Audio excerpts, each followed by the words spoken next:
अस्सलाम वालेकुम मेरे प्यारे बच्चों, कैसे हैं आप सब। उम्मीद करती हूँ अल्लाह की पाकज़ात की रहमत और फज़ल से खैरियत से होंगे। आप सबको पता है हम कर रहे हैं क्लास 9 सिंटेक्स बुक मैथमेटिक्स है और हमने अल्लाह का नाम लेकर शुरू किया चैप्टर नंबर 5 जिसका नाम है अलजेब्रिक मैनिपुलेशन। अलजेब्रिक मैनिपुलेशन की उर्दू मीनिंग क्या होते हैं? अलजेब्रा हम सबको पता है नंबर्स और अल्फ़ाबेट को साथ सॉल्व करने का नाम अलजेब्रा है और मैनिपुलेट करने का मतलब होता है उर्दू में जोड़ तोड़ करना। तो हम क्वेश्चन नंबर 1 कर चुके हैं अल्हम्दुलिल्लाह। क्वेश्चन नंबर 1 के 3 पार्ट हमने डिटेल में आपको एक्सप्लेनेशन के साथ समझा दिए हैं, वो प्लेलिस्ट में आपको मिल जाएगा। और आज हम करेंगे अल्लाह के हुक्म से पार्ट 4, पार्ट 5, पार्ट 6। तो बगैर टाइम ज़ाया किए हम कंटिन्यू कर रहे हैं। चलें मेरे बच्चों, देखें हमें यहाँ दो पार्ट दिए, दो टर्म्स दी हुई हैं। पहली हम सॉल्व करने जा रहे हैं 4x² माइनस 9। मैंने आपको पहले ही पार्ट 1 और 2 में बता दिया था, सवाल को रीराइट ज़रूर करें और उसके बाद सॉल्व करें। मुझे नहीं पता कितनी जगह लेगा, इसमें मैं नहीं कर रही, ठीक है। आप ज़रूर सवाल लिखने के बाद, अब आपने पहली एक्सप्रेशन ली है 4x² माइनस 9। हम चैप्टर 4 पढ़ चुके हैं, हमें अच्छी तरह पता है जब दो टर्म्स मौजूद हो, बीच में माइनस का साइन हो, तो हम सबसे पहले चेक करते हैं क्या इसका स्क्वायर रूट होगा, ताकि हम इसमें a² माइनस b² का फॉर्मूला लगाएं। जी हाँ, बिल्कुल हो सकता है। 4 का स्क्वायर रूट है 2x² का x, 9 का है 3। और हम सब जानते हैं कि a² माइनस b² का फॉर्मूला होता है जी a minus b into a plus b. आप a प्लस बी और a माइनस बी आगे पीछे करके लिख सकते हैं। तो a is 2x, b is 3, a is 2x, b is 3। ये हमारा पहला पार्ट सॉल्व हो गया, ठीक है। अब हम कर रहे हैं जी दूसरा पार्ट, वो है हमारे पास 2x² माइनस 5x प्लस 3। सही है, हम कर रहे हैं, जाहिर सी बात है HCF फाइंड करना है। हमारे पास 3 टर्म है, आपको बार बार बता चुकी हूँ, जब 3 टर्म होती है तो हम पूरी कोशिश करते हैं कि मिडिल टर्म को हम ब्रेक करेंगे। तो मिडिल टर्म ब्रेक करने का क्या तरीका है? पहले नंबर को लास्ट नंबर से मल्टीप्लाई करेंगे। ये मैंने कर दिया, रफ वर्क ज़रूर शो किया करें अगर पॉसिबल है तो। और अगर आपने कर लिया है तो इसको please don't try to erase it after solving the question, क्योंकि ये बहुत हेल्प करता है चेकर को कि आपने यकीनन मेहनत की है, पढ़ के लिखा है, तो ये आपके लिए बहुत पॉजिटिव होती है बात। 6 जो भी आंसर आएगा उसका हम लेंगे एलसीएम जी। 2 3 ज़ा 6 और 3 1 ज़ा 3। अब मिडिल टर्म का मतलब मैं आपको बार बार बता चुकी हूँ कि फर्स्ट टर्म और लास्ट टर्म कभी भी हम छेड़ते नहीं है, मिडिल को ब्रेक किया जाता है। मुझे 5 चाहिए, अगर मैं -2 -3 करूंगी तो हम सबको पता है -5 आ जाएगा। तो ये मैंने कर दिया -2x माइनस 3x। और एक बात और, जो बच्चे मुझसे बहुत सारा पूछते हैं, अगर 3x हम पहले लिख दें, आप पहले लिखें बाद में लिखें, मिडिल टर्म में कोई फर्क नहीं पड़ता, आपका आंसर सेम आएगा, ठीक है। अब इन दोनों में 2 कॉमन है, इन दोनों में x कॉमन है, यहाँ बच गया 1x, यहाँ बच गया 1, ठीक है मेरे बच्चों। अब जो ब्रैकेट मैंने यहाँ ली, मैं आंख बंद करके वो ब्रैकेट यहाँ लूंगी। मैं पीछे बता चुकी हूँ कि कैसे, क्योंकि दोनों ब्रैकेट का सेम होना लाजमी है। अब आपने कुछ भी नहीं करना है, आपने सिर्फ इन दो नंबर को फोकस करना है। मैंने 1 लिखा है, मुझे 3 बनाना है। 1 को 3 से मल्टीप्लाई करूंगी तो 3 आ जाएगा। मैंने माइनस लिखी है, मुझे प्लस बनाना है। तो माइनस और प्लस मिलके, सॉरी माइनस और माइनस मिलके प्लस बनाएंगे।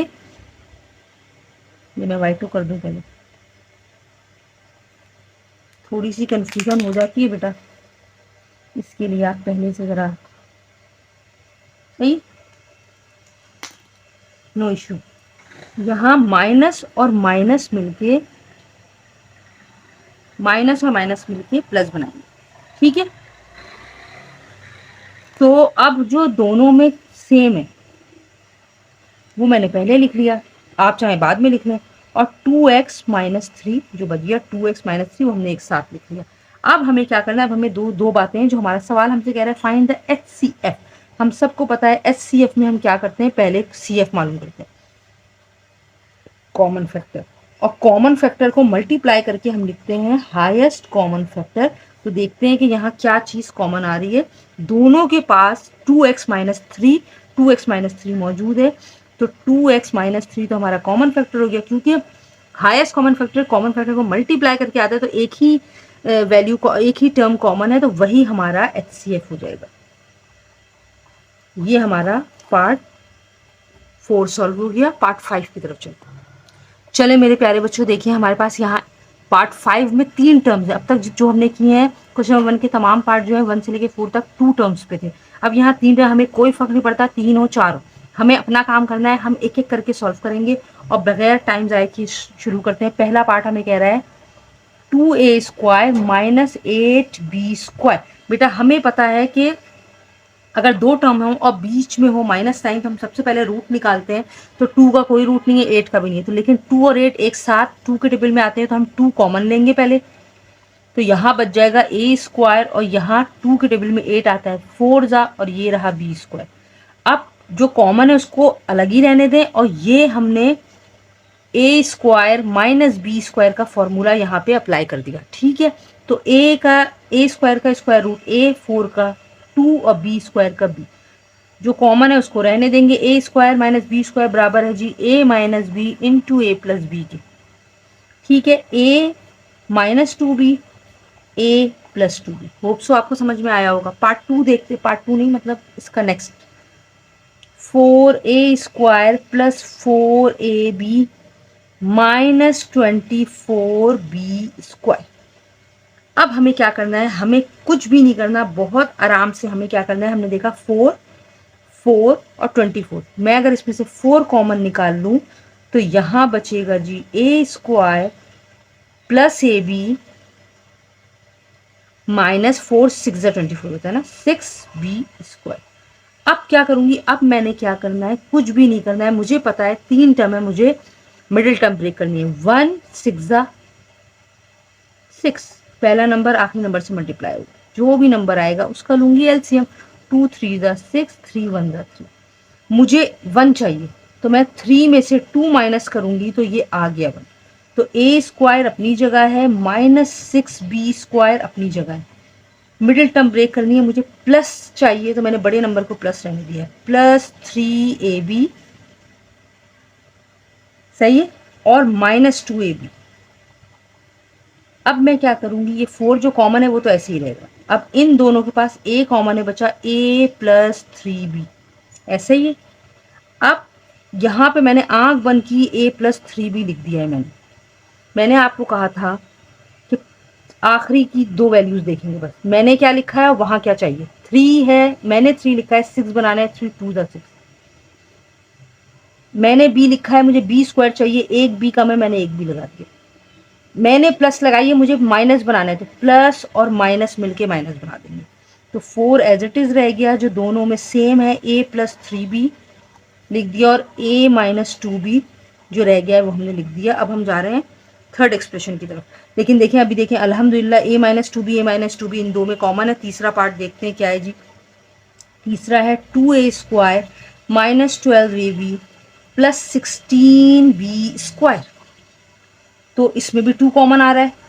ठीक है, तो बचा a² माइनस 2 6 12 होता है ना, ab प्लस 2 8 16 8b², ऐसा ही है। अब हमें क्या करना है बेटा, इसका भी मिडिल टर्म लेंगे। मिडिल टर्म लेंगे तो 1 मल्टीप्लाई बाय 8, पहला नंबर आखिरी नंबर से मल्टीप्लाई हो जाएगा, उसका एलसीएम ले लेंगे। 2 4 2 2 2 1। ठीक है, अब मुझे चाहिए 6, 2 2 4, 4 में प्लस करूं अगर मैं 2 तो आ जाएगा 6, लेकिन मुझे माइनस 6 चाहिए तो माइनस 4 माइनस 2 माइनस 6 बना दिया। ये रहा 2, ये मैंने ब्रैकेट बनाया। मिडिल टर्म में सिर्फ मिडिल टर्म को छेड़ा जाता है, तो ये माइनस 4ab माइनस 2ab। बार बार बताती हूँ अपने बच्चों को, अगर आप 2ab इधर लिख लेंगे 4ab इधर लिख लेंगे तो भी कोई मसला नहीं होगा। ठीक है, आंसर सेम आएगा। 2 हमारा कॉमन एज इट इज चला, a कॉमन है जी, बचा a माइनस 4b, ऐसा ही है। यहाँ मैंने आंख बंद की a माइनस 4b लिख दिया बगैर किसी टेंशन के। अब मैं सिर्फ आखिरी जो हमारी टर्म है उसको फोकस करूंगी। मैंने 4 लिखा है, मुझे 8 बनाना है तो ऑब्वियसली 2 लगाना पड़ेगा, 4 2 8।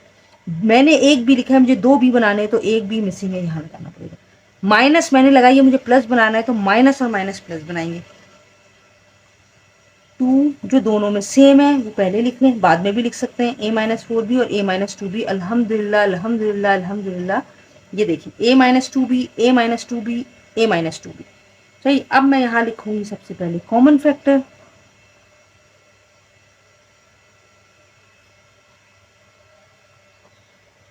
ठीक है बेटा, उसके बाद मैं लिखूंगी ऑब्वियसली हाईएस्ट कॉमन फैक्टर। बार बार आपको बता चुकी हूँ कि कॉमन फैक्टर क्या होते हैं? कॉमन फैक्टर जो अगर 3 है तो तीनों में मौजूद है, 4 हो तो चारों में, और 2 है तो दोनों में। यहाँ देखिए सबसे पहले जो कॉमन हमने निकाला था 2, 4 और 2, अगर मैं 2 भी कॉमन लिख दूं, सही है, क्योंकि तीनों 2 के टेबल में आ रहे हैं, तो भाई पहले तो 2 कॉमन है, ठीक है। अब और क्या कॉमन था? a minus 2b।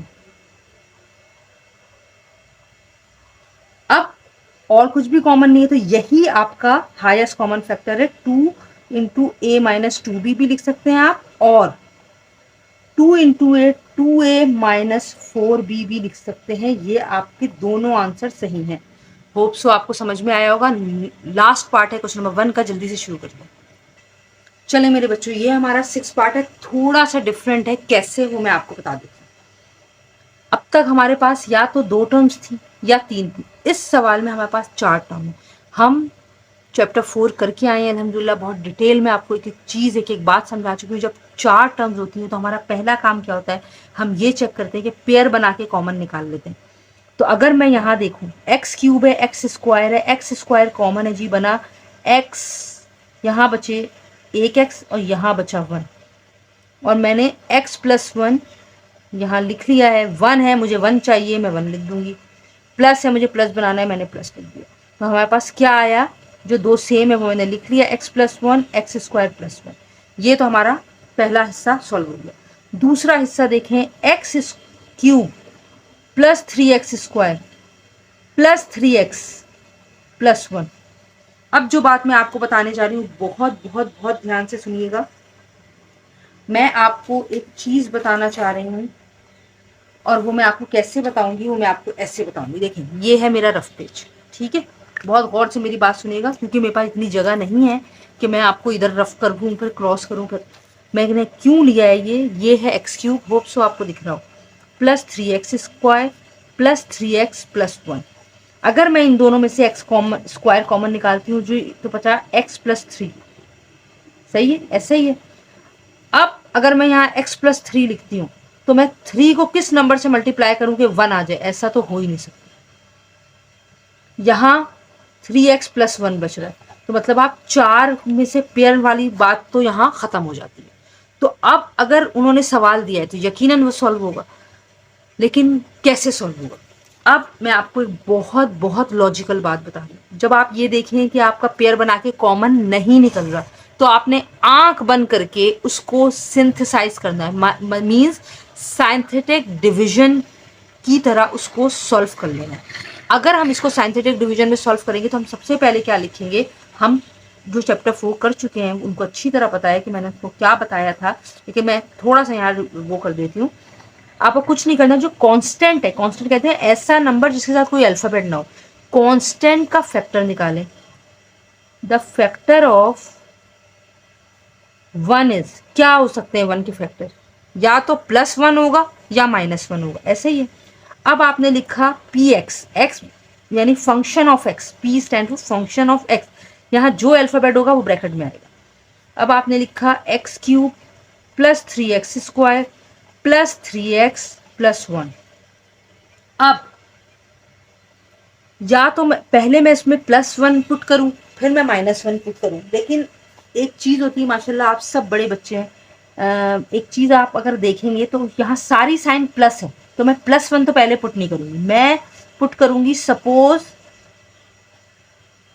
x is equal to -1, ठीक है। तो मैंने यहाँ लिखा पी एक्स की जगह -1, जहां जहां x है वहां मैं -1 पुट कर देती हूँ। +3 -1 +3 -1 +1, उस वक्त तक करूंगी जब तक 0 आंसर नहीं आ जाता। -1 का क्यूब -1 आएगा, -1 का स्क्वायर +1 हो गया, +1 और ये +1 3 3, प्लस माइनस -3, और ये हो गया जी +1 का +1, -1 +1 cancel, +3 -3 cancel, is equal to 0 answer आ गया अल्हम्दुलिल्लाह। आपने x क्या सपोज किया? -1, हमने यहाँ सपोज किया x -1, x is equal to -1। तो अगर -1 x के पास जाएगा तो क्या बनेगा?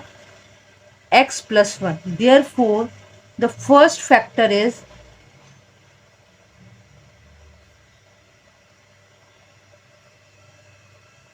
X plus one.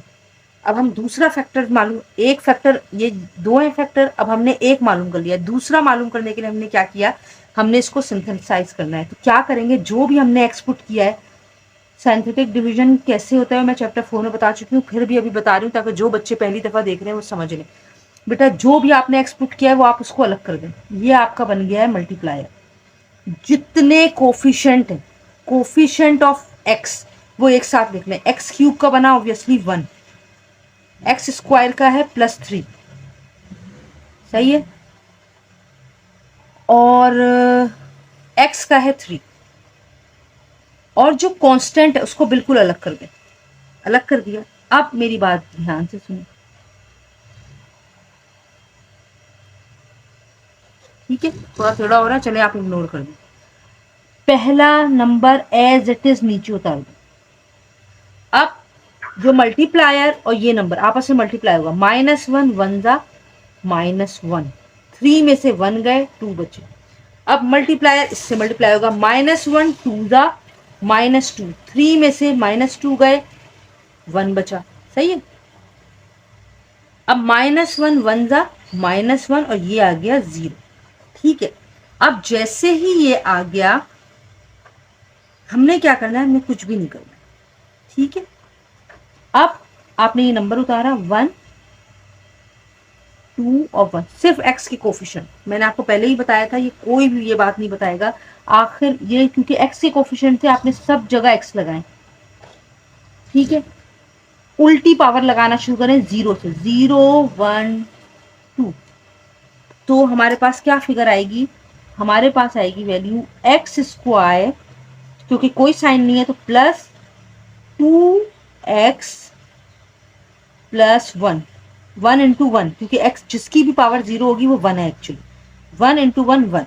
अब ये आ गया आपके पास सेकंड, क्या कहेंगे, सेकंड टर्म। लेकिन a² + 2ab + b² के फॉर्मूले में ये बंद हो सकता है। a² + 2ab + b², b is 1, a is x, ax है, b 1, तो a² + 2ab + b² किसके बराबर हो गया, a + b, होल स्क्वायर, ठीक है।